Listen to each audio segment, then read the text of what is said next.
Boa noite. Vamos dar início à coletiva do técnico Fernando Diniz e do jogador Lima. Boa noite, Diniz. Boa noite, Lima. Pergunta para o Diniz, principalmente em relação assim, a como o time voltou no segundo tempo do primeiro. Você já volta com 3 alterações no intervalo e o jogo volta muito acelerado, né? Saem 3 gols ali em 6 minutos. Queria te perguntar como é que foi ali essa conversa no intervalo para uma mudança de peças e também de postura de quem estava em campo, assim, essa transformação. Obrigado. Primeiramente, boa noite a todos. Na realidade, a gente deu para identificar um padrão deles de marcação e onde a gente podia explorar e como explorar. E uma das coisas era acelerar mesmo o jogo. A gente colocou o Marquinho bem aberto e o Keno do outro lado. E o Arias e o Ganso já mais por dentro, perto do John Kennedy e do Cano. Mas o fator decisivo para as coisas acontecerem foi a velocidade da troca de passe, que a gente estava muito lento no primeiro tempo. E eu nem sei se a gente estava muito lento, porque eu achei que eles marcaram muito bem no primeiro tempo. Então a gente tinha que acelerar, a gente estava numa velocidade menor do que precisava para poder furar. Eles tinham feito um gol numa jogada de bola parada, que a gente treinamos muito a bola parada ontem, porque era uma das maneiras de hoje para a gente tomar gol. O time deles tem 5 jogadores de mais de 1,80 m, quase 1,90 m, então a gente sabia que era uma possibilidade, então a gente estava fazendo de tudo para evitar os escanteios, as bolas mais próximas à área, e acabamos tomando o gol numa jogada que a gente tinha mapeado, embora eles fizeram uma jogada muito bem feita, uma jogada que eles não tinham feito até então. A gente mapeou muitas jogadas de bola parada deles, e eles surpreenderam um jogador que veio do rebote e acabou fazendo um gol de cabeça. E no segundo tempo, essa aceleração do ritmo do jogo, dos passes, e com jogadores um pouco mais agudos dos lados, acho que facilitou para a gente conseguir os gols. E depois, assim, eu acho que a gente errou, que a gente fez o gol e virou o jogo e continuou acelerando de uma maneira um pouco sem necessidade, porque o time deles é um time, de uma certa forma, previsível da maneira de jogar. Muita bola longa, então a gente sabia, a gente foi meio que na emoção para querer fazer o terceiro, o quarto, e não precisava ser daquele jeito. Então não era para jogar com pressa. A gente não voltou com pressa, a gente voltou acelerando o jogo. Depois que a gente fez o segundo gol, a gente se apressou e acabou tomando o gol de empate. Boa noite, Diniz. Maicon Ribas, do canal Flu Mais. O Fluminense ele conseguiu uma pontuação superior em relação à primeira fase do ano passado. O Fluminense está apresentando até o futebol mais vistoso do que em relação a esse ano. Eu gostaria que você destacasse, do seu ponto de vista, em relação o que esse time de hoje tem de mais positivo em relação ao time que jogou no ano passado na primeira fase. O que você pode tirar de ponto mais positivo em relação ao time que jogou a primeira fase do ano passado e que teve uma pontuação inferior, mas estava apresentando um futebol melhor? Eu acho que é um time mais cascudo, mais experiente, com a pressão, sabendo lidar com a pressão de ser o atual campeão. E na verdade a gente jogou um futebol mais vistoso das 2 primeiras partidas, que foram contra a estreia foi muito boa lá, contra o Sport Cristal, e o jogo do 5-1 aqui contra o River. Mas a gente termina a fase de grupos melhor que o ano passado, com certeza melhor. Se você pegar os últimos jogos nossos, a gente perdeu para o River Plate, perdeu na altitude e empatou aqui jogando contra o Sport Cristal, um jogo que a gente jogou bem pior que esse jogo aqui. Então a gente começou melhor na Libertadores fase de grupos do ano passado, mas a gente termina a primeira fase melhor do que o ano passado, na minha opinião.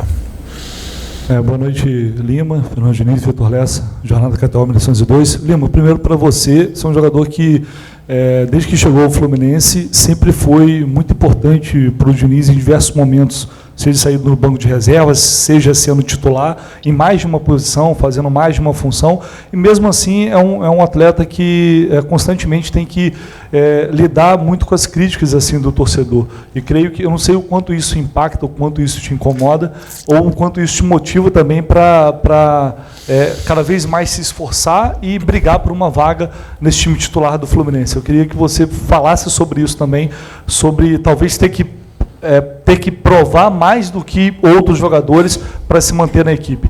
E, Diniz, eu acho que dá para tirar um ponto positivo do jogo de hoje, foi que o Fluminense teve capacidade para conseguir uma virada.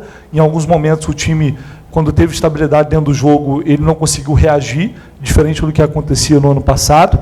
mas até você citou talvez o time acelerou demais o jogo quando não precisava e cedeu muita chance ao Alianza Lima ali no final. Foram, se não me engano, umas 3 chances consecutivas ali que eles poderiam ter empatado e comprometido o resultado.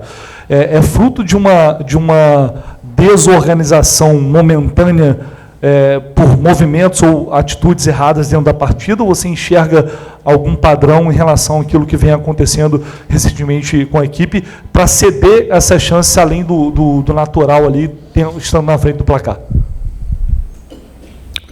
Boa noite.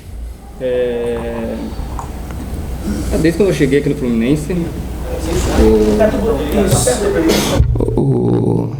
falei com o professor, não vejo problema algum em jogar em várias posições, né, como meia, volante ou até de extrema.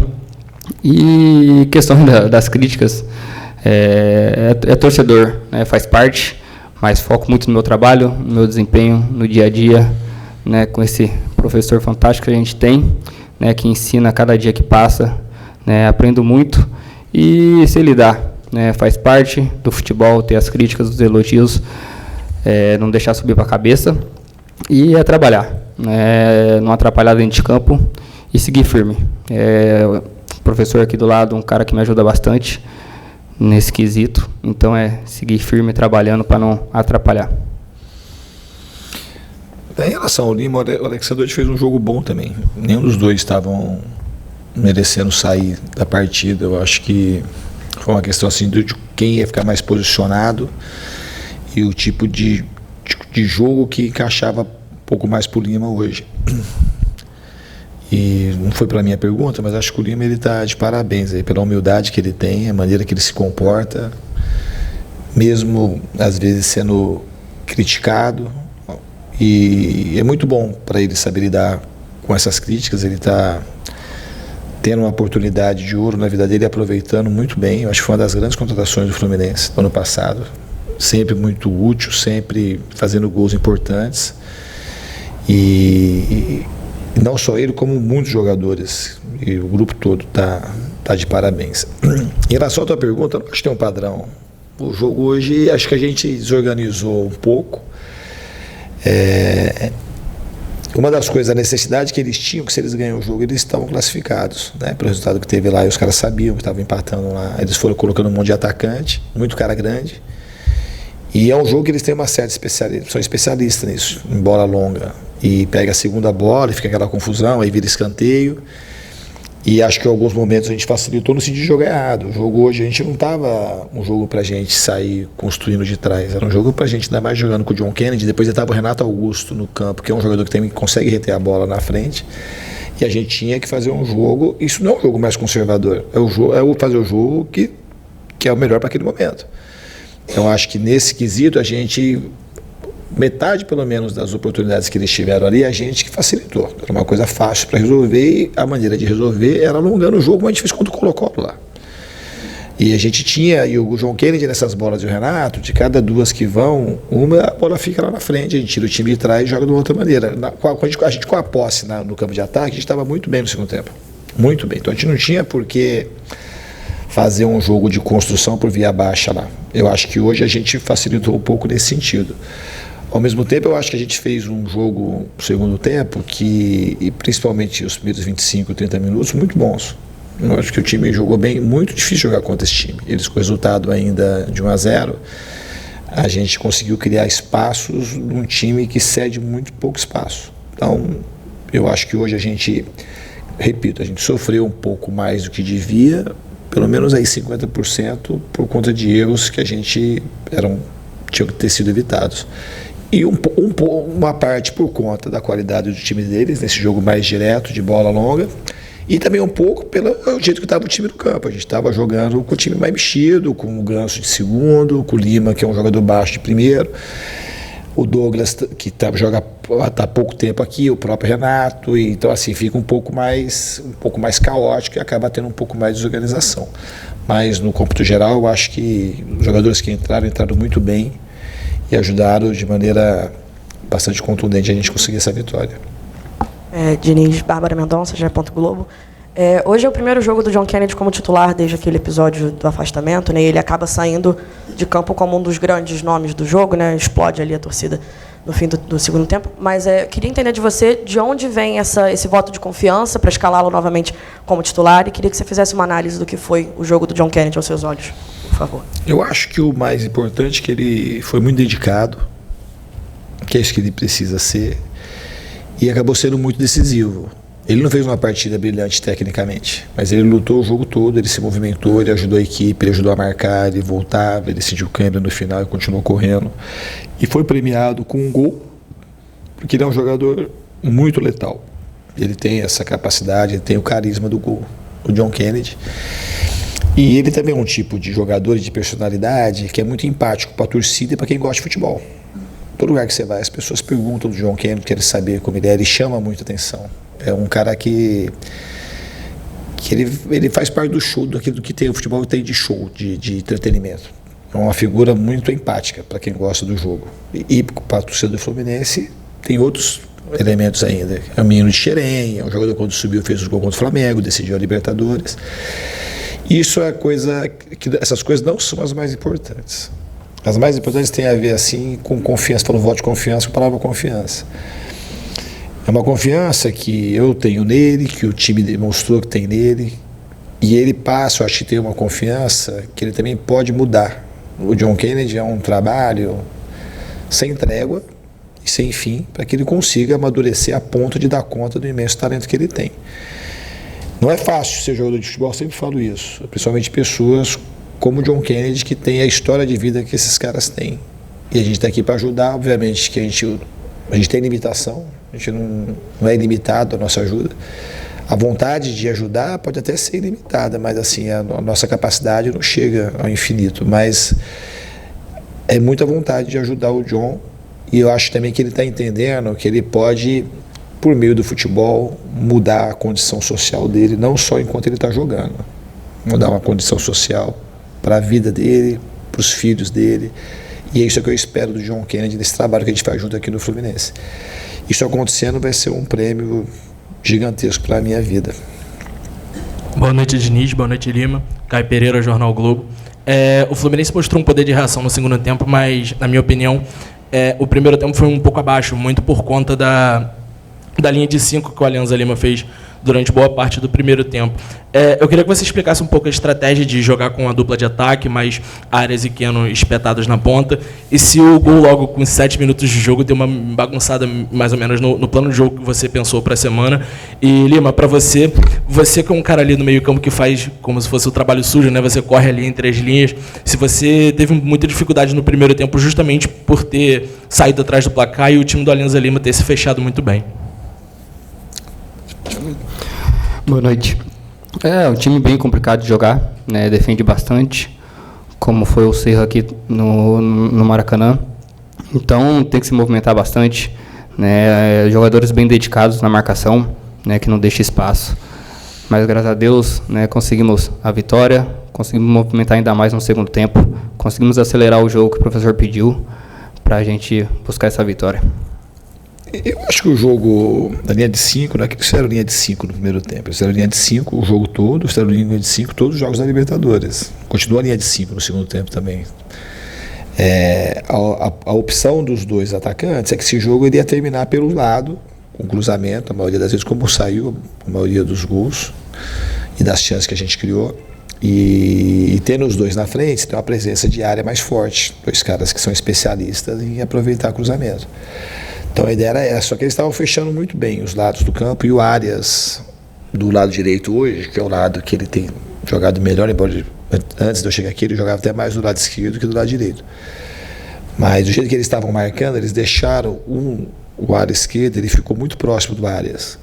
Então quando a bola chegava no Arias, já diminuiu, abordava muito rápido, chegava dobra de marcação, e o Arias ficava com muita limitação para achar o espaço para a perna direita. Então ele não conseguiu produzir muito. O Marquinho já é um tipo de situação que o Marquinho traz o jogo para dentro e ele abre outras possibilidades, e outro tipo de cruzamento encaixava melhor, acabou encaixando melhor no segundo tempo, porque eles não jogaram, nos vídeos que a gente assistiu, mesmo no jogo lá, esse ala esquerdo ele não ficou por conta do ponto do jeito que ele ficou hoje. Então a gente teve que arrumar um pouco outra estratégia com outro jogador lá e a gente ganhou um pouco mais de gente na frente. Quem estava entrando lá para se aproximar depois do John Kennedy e do Cano era o Ganso e o Arias, que são jogadores que têm mais esse cacuete e eles conseguem jogar um pouco mais por dentro, também para atrair a marcação por dentro, para sobrar um pouco mais de espaço do lado. Então, enquanto eles terem feito o gol, sempre ajuda você fazer o gol logo. Eles já tinham uma estratégia, é um time que marca muito bem. Eles marcam um 5-3-2 com 3 volantes que correm muito o jogo todo. Só que se você for analisar conforme o jogo vai passando, eles ficam praticamente com 2 linhas de 5. Porque os 2 caras que estavam na frente, um deles é o Serna, que é de origem também, ele estava jogando de ala direita nos últimos jogos, então ele é um cara que tem muito vigor físico. E o Otterman, diferente do Barcos, também é um jogador que tem muita força física, então eles conseguem baixar e ajudar. Então foi um jogo muito difícil para jogar e acho que o time está de parabéns por aquilo que produziu, principalmente nos 25, 30 minutos do segundo tempo. Inês aqui, parabéns pela vitória. Bárbara Macedo, da Rádio Estação. Justamente sobre esse gancho, eu queria falar sobre ter tomado um gol de novo na sequência. Tu acredita que isso é um sinal de alerta já para a equipe, desatenção pós-gol, ou é caso isolado, assim como aconteceu no último jogo, aconteceu hoje de novo? E para o Lima, eu sei que é chato a gente vir aqui de novo falar sobre a arbitragem, mas tu acredita que hoje a arbitragem pode ter influenciado de alguma forma no jogo do Fluminense? Algumas faltas nos jogos que ele não deu, né? A gente reclamou bastante com ele e a gente sempre fala, Libertadores tem os lances que os árbitros querem seguir a jogada, mas falta é falta. Então estava bem complicado no começo do jogo, né? Distribuiu cartões ali desnecessário, queria já dar cartão amarelo para o Fábio, estava toda hora dando uma pressão nele, então é complicado.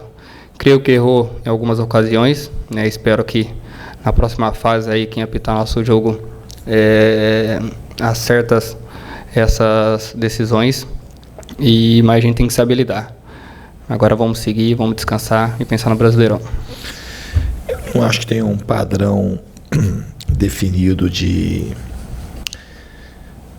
tomar os gols logo em seguida, assim, mas a gente aconteceu. Mas não chega a ser um padrão que acontece recorrentemente o mesmo tipo de erro. Hoje, por exemplo, a gente fez o segundo gol e eu falei assim, a gente acelerou a marcação de uma maneira totalmente desnecessária. A gente podia ficar um pouco... E não era para acelerar a marcação, que acelerou nem quando estava perdendo. Porque é um time previsível, o jeito de jogar com muita bola longa. Então a gente tinha que marcar de um jeito, sabendo que eles iam alongar a bola para a gente poder disputar a primeira e ganhar a segunda. A gente acabou de fazer o gol e a gente saiu para frente, assim como se estivesse desesperado para fazer o terceiro gol, senão a gente não ia classificar. Aí entrou a bola longa, depois a gente teve uma chance depois também de desacelerar o jogo, já no nosso campo de defesa. A gente acelerou de novo o jogo e propiciou que eles empatassem o jogo. Mas é algo que o time está consciente e acho que a gente vai melhorar esse quesito para frente. Boa noite, Edgar, TV Globo. Diniz, o Marcelo hoje fez mais um golaço, né? Eu acho que o momento físico dele é o melhor desde que ele voltou ao Fluminense. Ano passado ele chega no final da temporada europeia, emenda a temporada brasileira, ou seja, 1 ano e meio sem férias, e agora após férias esse ano, nos últimos 10 jogos que ele foi titular, ele jogou mais de 80 minutos, em vários deles 90 minutos. Eu queria saber como é que você vê esse momento físico do Marcelo, porque técnico a gente sabe que é sempre muito bom, mas a parte física dele. E, por favor, também falar um pouquinho da sua relação com o Thiago Silva, quando vocês jogaram juntos no Juventude em 2004, ele já iniciando a carreira e você já mais experiente, e ele falou na live com o Mário que te aposentou. Queria saber se foi isso mesmo. Obrigado. Ajudou a aposentar. Mas o Thiago, eu tive um prazer, a gente não sabia, né? A gente via, ele tinha muito potencial desde muito garoto. Ele, embora ele seja carioca, ele e o Naldo, que são os 2 zagueiros que se firmaram aquele ano no Juventude, acabaram se projetando internacionalmente. O Naldo construiu uma carreira importante na Alemanha e o Thiago se transformou num dos maiores zagueiros de todos os tempos, na minha opinião. O cara marcou uma época, uma geração. Para mim foi o grande zagueiro da Copa do Mundo. Fez uma Copa do Mundo, a última, já com quase 40 anos, perfeita. E eu sou um admirador do Thiago desde sempre. Então vai ser um enorme prazer poder contar com um jogador desse tamanho aqui com a gente e jogando no nível que ele joga até hoje. Aí você perguntou outra coisa? Do Marcelo. Então, o Marcelo não tem muito a ver, eu acho, com a temporada europeia. Na verdade, o Marcelo, se pegar a minutagem dele dos últimos anos, 2 anos do Real Madrid, a minutagem é muito baixa. E se você perguntar para ele também, os treinamentos do Real Madrid são geralmente com carga mais baixa. É um time que se vale muito da condição dos jogadores, muita condição técnica e muita condição física reunida. E quando ele vai para a Grécia, também ele ficou assim, sem jogar. Então, assim, os últimos 2, 3 anos do Marcelo já vinha num declínio. E quando ele veio para cá, ele veio com todo esse histórico, né? Porque o jogador, quando está jogando titular muitos minutos, isso naturalmente acondiciona o jogador. No fundo, então, não foi porque ele veio no final de temporada europeia, que ele estava já um tempo sem jogar sequencialmente. E aí ele veio para cá, a gente treina muito. No começo ele foi se adaptando e foi pouco a pouco. A relação também foi ficando cada vez com mais profundidade. Isso fala da minha relação particular com ele. E é um presente ter o Marcelo aqui, para todo mundo. Eu falei isso desde o começo, do futebol brasileiro. Ele é um cara que... O Marcelo está, esse ano, do ano passado para cá, eu concordo com você, ele está um ano mais velho na idade cronológica. Mas na prática parece que ele remoçou uns 3 anos. Ele está muito bem, e não é só nos jogos, ele está muito bem nos treinamentos. Ele termina a sessão de treino, continua ainda às vezes no campo, brincando com os garotos. E é um apaixonado... Eu não sei se ele é um apaixonado pelo futebol ou se ele é um apaixonado pela bola. Ele e a bola têm uma relação de muita intimidade. Ele fica com a bola praticamente o tempo todo, sozinho, brincando, isso contagia os outros. E ele está acrescentando muita coisa no nosso time. E não é uma surpresa para mim ele fazer partidas como a de hoje, os gols que ele está fazendo. Ele tem feito coisas assim nos treinamentos. E é muito bom ver um cara dessa qualidade ganhando alegria para jogar. Isso também é outra coisa. Ele está sentindo cada vez mais à vontade no ambiente. Isso traz para ele prazer grande, alegria. E isso acaba impactando muito no jeito dele jogar no campo. E, repito, assim, tê-lo aqui é muito gratificante, não só para o Fluminense, mas para o futebol brasileiro, porque é um cara é um extra classe. Boa noite, Fernando. Boa noite, Lima. Parabéns pela vitória. Queria perguntar para você, Fernando, também dentro das mudanças no segundo tempo, no intervalo, você escalou o Ganso, o Marlon e o Marquinhos para entrar. Já falou agora do Marquinhos, falou um pouco também de como o time mudou de atitude. Queria que você falasse um pouco do quanto o Ganso impacta no jogo do Fluminense. No primeiro tempo, pareceu que em alguns momentos o time sentiu a falta de alguém para organizar, ditar o ritmo, que é uma coisa que o Ganso faz muito bem. E a pergunta é parecida para o Lima, o que muda com o Ganso em campo, em termos de como o Fluminense joga com ele, como é para você que joga do lado dele, o que ele impacta dentro de campo para vocês. Obrigado. Cara, o Ganso é um jogador fantástico, é uma honra estar jogando ao lado dele. Ele passa aquela tranquilidade que ele tem extracampo, ali pra gente. Um cara que clareia bem as jogadas para nós, sempre orientando.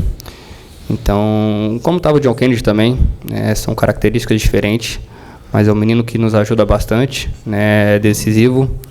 E com a entrada do Ganso também ajudou, um pouco mais recuado ali do meu lado.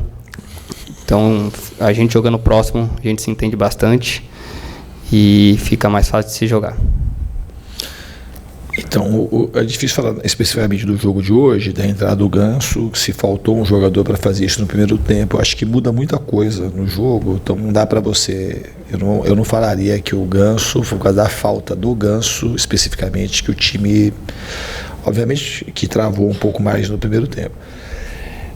É óbvio que o Ganso, ele é um jogador muito diferente. E no sistema que eu adoto para poder jogar o jogo, ele é um cara que se encaixa quase que à perfeição. Então ele tem um jeito de jogar muito diferente. E o jeito de jogar que eu proponho também é diferente, e tem um casamento importante aí.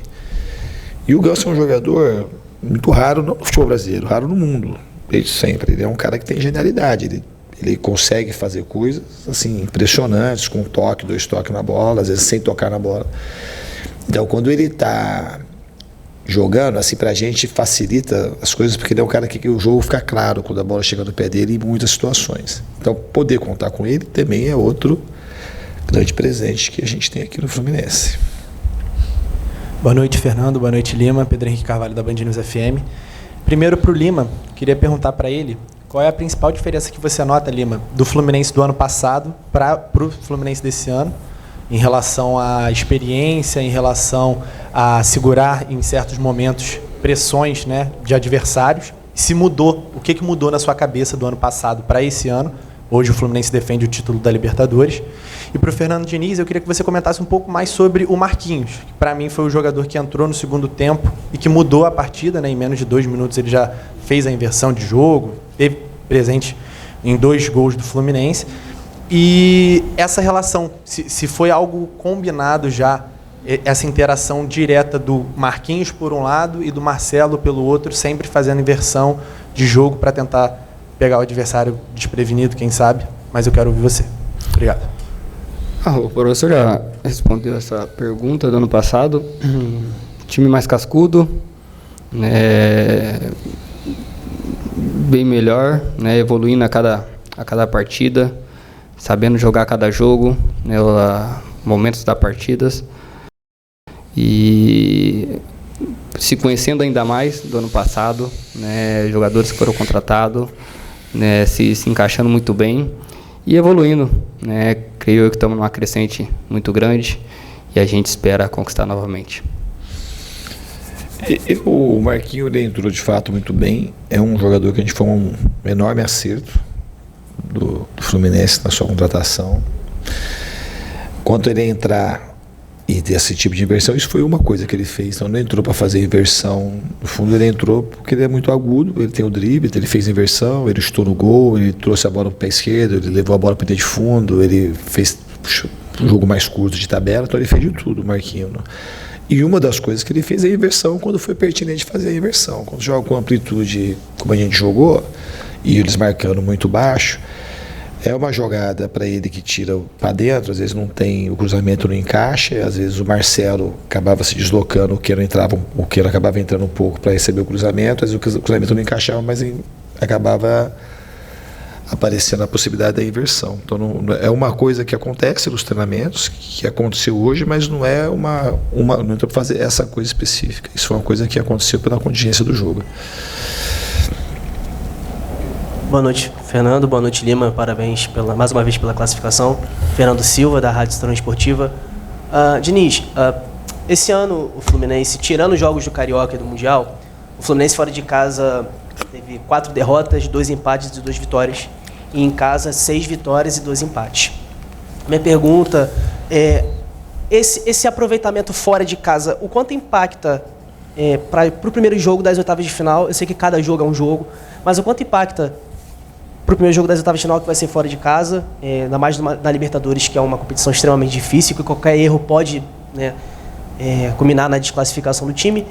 E qual é a maior vantagem desse aproveitamento em casa para o jogo da volta, além do torcedor presente no estádio? Muito obrigado, Fernando. Eu acho que os times, acho que a maioria dos times, se você perguntar se você quer decidir em casa, acho que todo mundo acho que gostaria. Porque tem um peso você jogar, você vai ter a chance de jogar com o seu torcedor, independente do que aconteceu fora de casa. Em relação ao que você falou do aproveitamento fora de casa, o que impacta para frente não tem impacto. Vai impactar o que a gente fizer no próximo jogo. Se a gente fizer na Libertadores, por exemplo, você fez um recorte do número de jogos fora de casa, mas na Libertadores a gente não perdeu fora de casa. Teve dois empates e uma vitória. A gente precisa, nos jogos desde o ano passado, no Campeonato de Pontos Corridos no Brasileiro, performar melhor fora de casa e ganhar mais pontos. Ter mais vitórias, como a gente fez em 2022. Mas não tem uma relação de falar assim, que vai à próxima fase, o que a gente tem agora de impactar, e também porque o impacto seria positivo, se tratando da Libertadores, mas também a gente não leva para frente. A gente tem que se focar no que vai, no adversário que a gente vai pegar, procurar fazer o melhor jogo possível fora de casa e procurar decidir bem em casa. Silene do canal Flu News, boa noite, parabéns aí pela classificação e a vitória.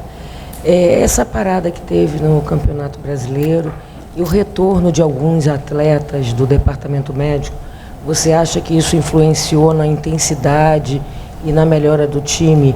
Hoje ele foi bem intenso. uma posse de bola melhor, com relação aos jogos anteriores. E falasse um pouco do Martinelli. E o que pretende agora, você acha que com isso o que você vai poder projetar mais? Eu acho que, falando do Martinelli, eu acho que ele fez uma partida muito boa hoje. Foi muito bem no jogo mesmo, foi bem atrás, foi bem na saída. Hoje o fato de tê-lo como zagueiro ajudou sobremaneira o time a poder acelerar. Uma das coisas, a gente conseguir acelerar o jogo no segundo tempo, também já é a presença do Martinelli. A volta dos jogadores do departamento médico, essa pausa, eu acho que nos beneficiou, porque melhora impacta não só no jogo, como impacta nos treinamentos. Você treinar com todo mundo, os treinos ficam mais competitivos, então é muito bom. E a projeção para frente é de crescimento. A gente tem que continuar melhorando, não só na Libertadores, como no Brasileiro, de maneira especial, que agora a gente tem uma janela grande aí, que só joga os Campeonatos Brasileiros. A gente tem que procurar fazer o nosso melhor em todos os jogos para poder melhorar o máximo possível a nossa classificação. Diniz, a última aqui com o brilhante David Sharp.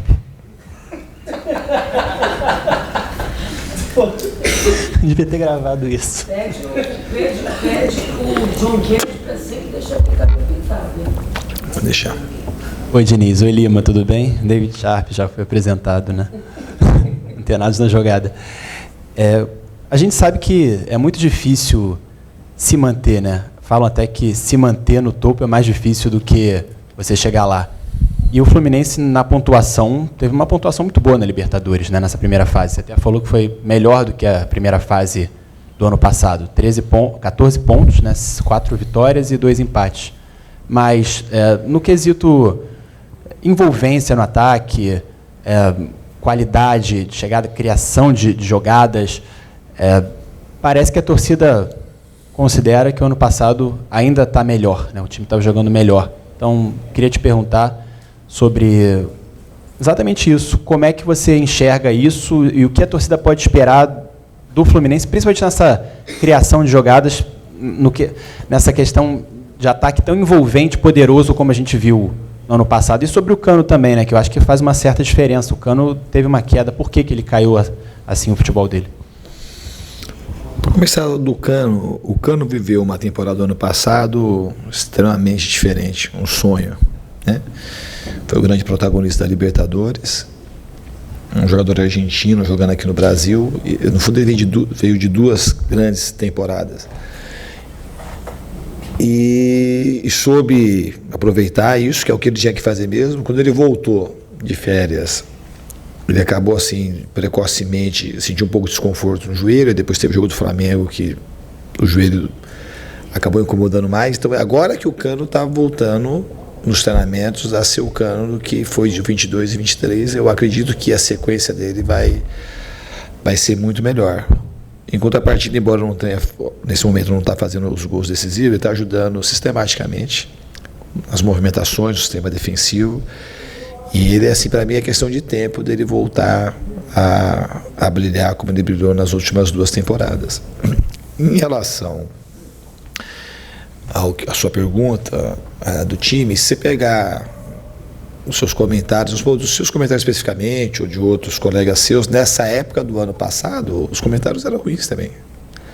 Quando a gente jogou contra o Sport Cristal, foi uma sequência, a gente estava numa sequência terrível. O momento brilhante que você fala do Fluminense foi o 7-0 contra o Volta Redonda, o segundo jogo da final, estreia da Libertadores, e aí o 5-1 no River, e logo depois teve assim, um jogo aqui que jogou muito bem contra o Atlético Paranaense, mas já estava assim para trás na época do ano. Quando chegou mais ou menos na final da primeira fase da Libertadores, a gente estava no momento que a gente estava com muita dificuldade de ganhar jogos. A gente tinha sido eliminado pelo Flamengo na Copa do Brasil, a gente perdeu jogos importantes no Botafogo, depois perdeu do São Paulo, a gente estava com dificuldade de pontuar. Então teve esse tipo de oscilação. E essa temporada ela começou para a gente muito diferente. Começou diferente, já falei em outras ocasiões, ganhar a Libertadores foi um negócio muito forte para todo mundo. Para nós da comissão, para os jogadores, para o torcedor, para todo mundo. Então vem uma vontade de você curtir um pouco aquilo. Só que o futebol ele não permite você ficar curtindo nada. Você tem que melhorar. Ganhar a Libertadores traz para a gente mais dificuldade, não traz o benefício de entrar na história do clube, de ser reconhecido, de trazer aquela grande alegria para aquele momento. Mas depois disso, traz mais dificuldade, não traz mais facilidade. Todos esses jogos da primeira fase, eu percebo que os times, todo mundo estuda mais a gente chega nos lugares, a gente é mais reconhecido, isso é bom, porque a pessoa já sabe, o Fluminense chegou, é o atual campeão, mas traz dificuldade para você jogar. E também tem um lado bom, essa dificuldade que a gente tem que melhorar. Eu acredito que a gente passou a melhorar de um tempo para cá. Saber qual que é o nosso momento, saber que a Libertadores de 23 ficou, que o ano de 23 está para trás e que a gente precisa melhorar em 24. Eu acho que a gente está no caminho certo. Os jogadores, tudo está fluindo de uma maneira mais positiva. A gente tem, o pessoal, o DM está esvaziando, como sempre foi aqui, o DM quase sempre foi muito vazio. E a gente tem que seguir trabalhando, porque a gente tem 3 frentes para jogar e vai precisar de todo mundo. Obrigado, Diniz. Boa noite, Lima. Boa noite, Diniz. Boa noite, amigo. Valeu.